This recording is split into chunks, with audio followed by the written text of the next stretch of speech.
Here is another story just indicating what a true idiocracy America really is. Just the mere fact that Jeb Bush is running on the Republican ticket for 2016 speaks volumes for where the American mentality is, which is pretty much completely in the toilet.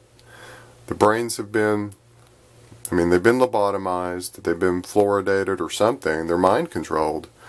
Because there's no way in my mind that any thinking individual who understands what our government is could possibly put another Bush in the White House. Yet that is the case.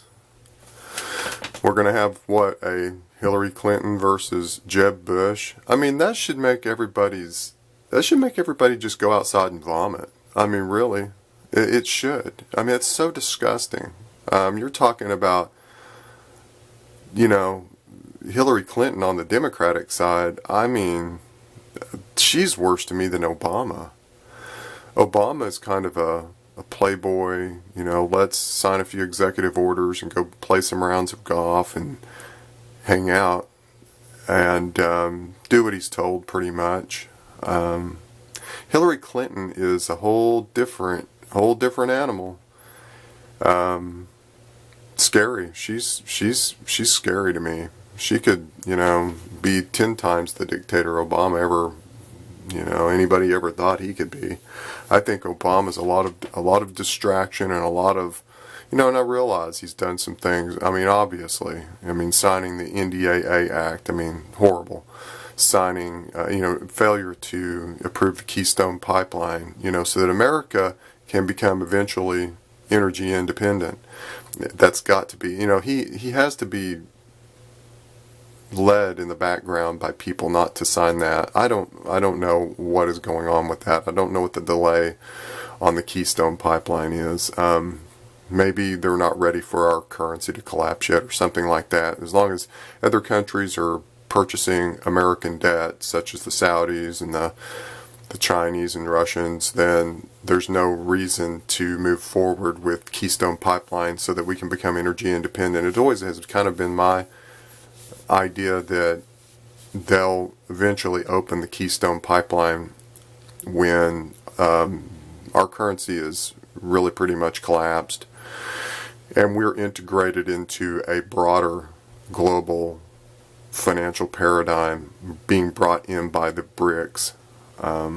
Or we're just going to be shut out. I don't know. I don't really know how this is going to work out. You can read many stories about that.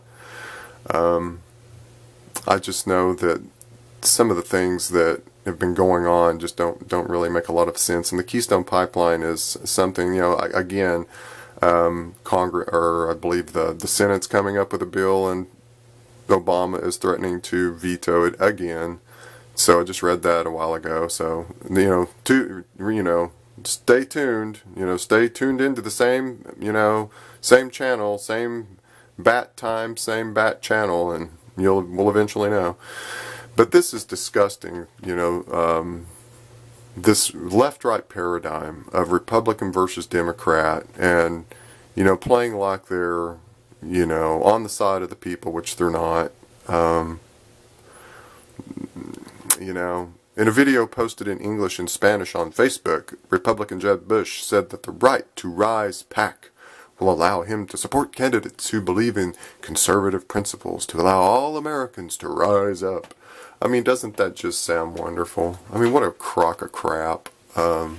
These people are elitists. They come from places like Harvard and Yale and are members of things such as the Council on Foreign Relations or the Trilateral Commission or the Bilderberg Group or the Club of Rome or whatever. They're a bunch of elitists. And here, even a little further down, the group includes Kentucky Senator Rand Paul, Texas Governor Rick Perry, who went to a Bilderberg conference, I believe, back in 2007, Florida Senator Marco Rubio, yeah, he's real conservative. He's all about leaving the borders wide open for those illegal aliens. I mean, this is so simplistic, and I mean, let me back up. This is so easy to understand. It's easy to figure out once you understand the game, and you understand what these people are and what they're doing, and you understand that America is not a republic; it's a corporatocracy.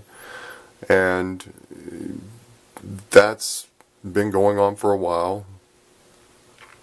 It's not about the citizens. If it was about the citizens, there wouldn't be 100 million people on food stamps or getting government assistance. That's not about the people. That's putting people in bondage. That people who will never be able to crawl out of that and find a self-worth in something besides the government system. That's not for the people.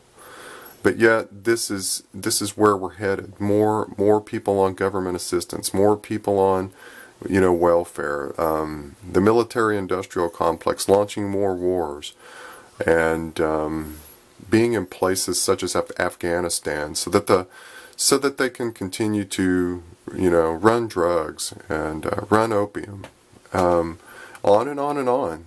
And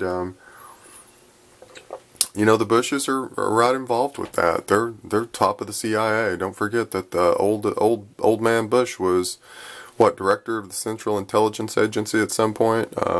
These people have a long history of this. I don't know. It just amazes me. Man, I would rather vote for my dog or write my dog in for the President of the United States and write a pack of monkeys in for Congress. I mean, that would be equally as effective as voting for a Jeb Bush or a witch. You can have a dog for president. You can have a nice dog. Make it how about a pit bull terrier? Something with a little feisty edge to him. That'd be good for the presidency. Kind of a macho dog, and and then you get or you can have a witch.